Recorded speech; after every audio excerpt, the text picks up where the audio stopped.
కళ్ళ ఎదురుగుండా కనబడే సంఘటనలు లేదా సోషల్ మీడియాలో వైరల్ అయ్యే సంఘటనలు దాంట్లో ఒక 30 సెకండ్లో 1 మినిట్తో చూస్తుంటాం. కానీ దాని వెనకాల ఉన్నటువంటిది అటు ఇటు అక్కడ ఉన్నటువంటి వాళ్ళకే తెలియాలి.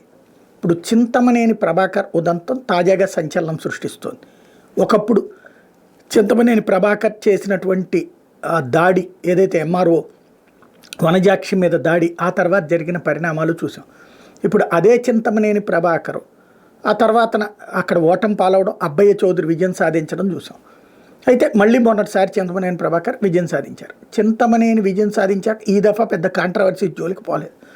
కాకపోతే తన లూజ్ స్టాక్ కూడా ఈ మధ్యకాలంలో చాలా కంట్రోల్లోనే ఉంది.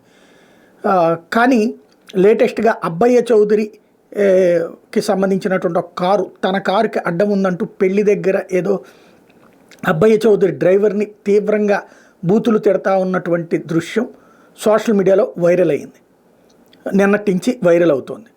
ఇప్పుడు దాంట్లో ఒక కొత్త నేరేషన్తో, అంటే అది వైసీపీ వాళ్ళు ప్రొజెక్ట్ చేశారు. ఇట్లాగా చూసారా, చింతమనేని దౌర్జన్యపూరిత మనస్తత్వం అబ్బయ్య చౌదరి మీద దాడికే ప్రయత్నించాడు, లేకపోతే అబ్బయ్య చౌదరి డ్రైవర్ని ఎలా దుర్భాషలాడారు, అతని తీరేంటో చూడండి అని చెప్పేసి వాళ్ళు ఒక వీడియోని సర్క్యులేట్ చేశారు. దానికి కౌంటర్గా ఇప్పుడు చింతమనేని వర్గం ఏం చెప్తుందంటే, వాస్తవంగా ఉద్దేశపూర్వకంగా కారును అడ్డుపెట్టి చింతమనేని మీద దాడికి ప్రయత్నించారు. ముందుగా ఒకటి రెచ్చగొట్టి వీడియోని వైరల్ చేశారు. ఆ తర్వాత 25 మందితో కలిసి చింతమనేని మీదనే దాడికి ప్రయత్నించారు.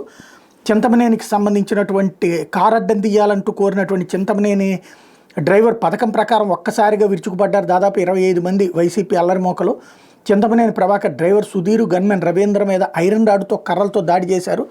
ఆ దాడిని ఎమ్మెల్యే చింతమనేని వ్యక్తిగత సిబ్బంది సమర్థవంతంగా ఎదుర్కొనేటప్పటికి వైసీపీ మొక్కలు పరారైపోయినాయి.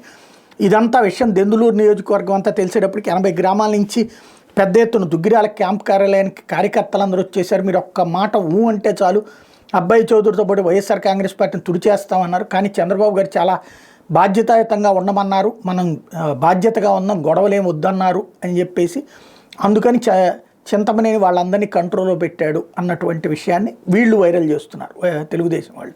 ఇందులో ఏది వాస్తవం అన్నటువంటిది అక్కడ ప్రత్యక్షంగా చూసిన వాళ్ళకి తెలియాలి, లేదా ఆయా పార్టీలకి మనసు విప్పి ఆలోచించినటువంటి ఆయా కార్యకర్తలకు, లేకపోతే అక్కడున్న ప్రత్యక్ష సాక్షులకో తెలియాలి.